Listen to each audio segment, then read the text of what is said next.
Viví la experiencia GS1. Coto, yo te conozco. Ahora, conocenos vos.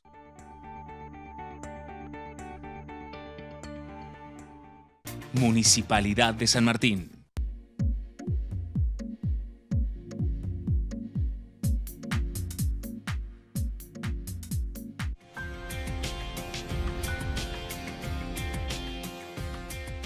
¿Cómo les va? Bienvenidos a DIC, el programa que realizamos todas las semanas aquí en Mercados por Experto. Hoy nos acompaña el licenciado Héctor Rubini, economista, investigador de la Universidad Nacional, la Universidad de El Salvador, también es nacional la universidad.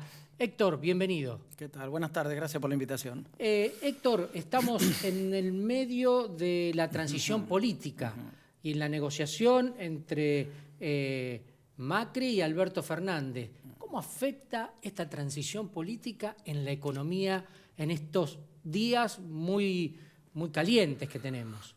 Sí, en materia de actividad sin grandes novedades. Lamentablemente la economía sigue en caída. Cerraría este año, según las proyecciones del FMI, las proyecciones revisadas por casi todos los consultores, en torno de un descenso de 3% del Producto Bruto, una de las peores que se recuerde en los últimos 15, 18 años.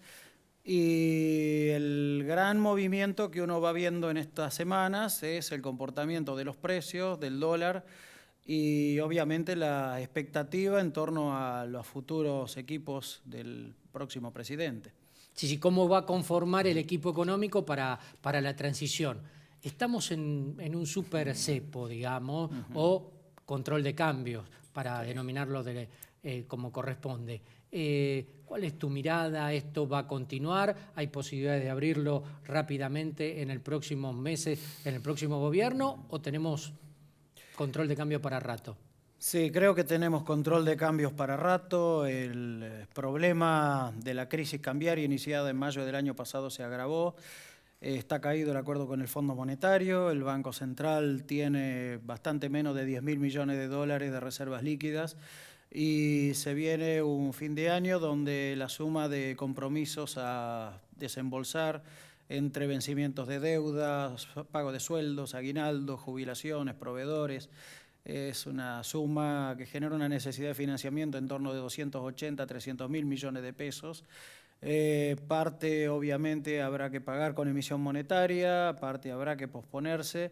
Y hay que encontrar una solución rápida a la deuda. No se puede estar repitiendo cada 3 o 4 meses un default o reperfilamiento como se hizo con las letras cortas, que ha tenido sus efectos negativos también en el sector privado. De hecho, una de las principales corredoras de cereales de Rosario está prácticamente en concurso o casi en quiebra y con un gran problema para muchos productores que están sin cobrar de los camiones de cereales que les han vendido.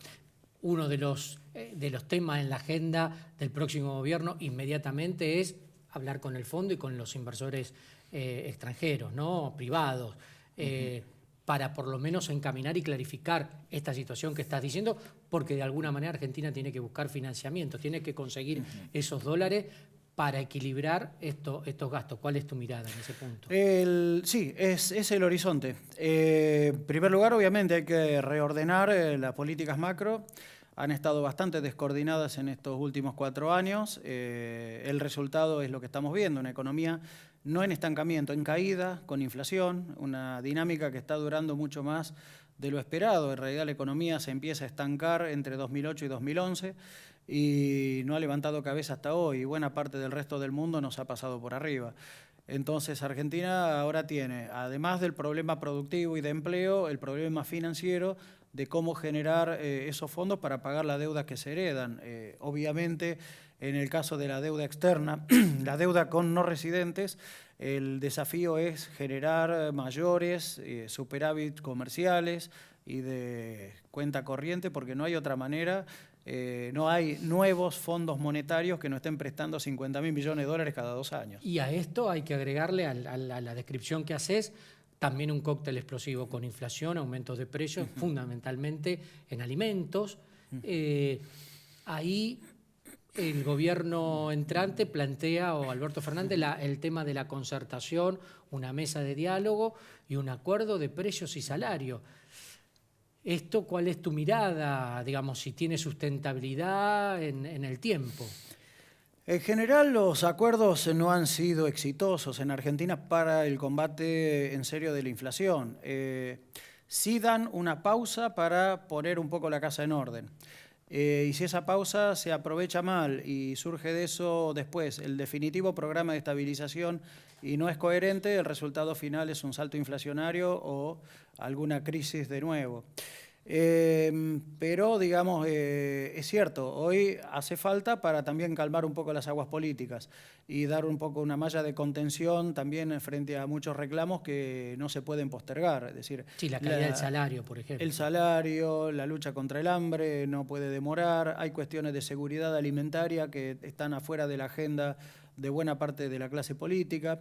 Pero todo eso requiere recursos, plata y producción. Entonces hay que coordinar esos esfuerzos y hacerlos coherentes con una política sustentable en materia fiscal. Si vamos a volver a un festival de bonos o vamos a volver a tirar manteca al techo con el gasto, vamos a repetir los errores de los años 80 y vamos a terminar en una hiperinflación como Venezuela.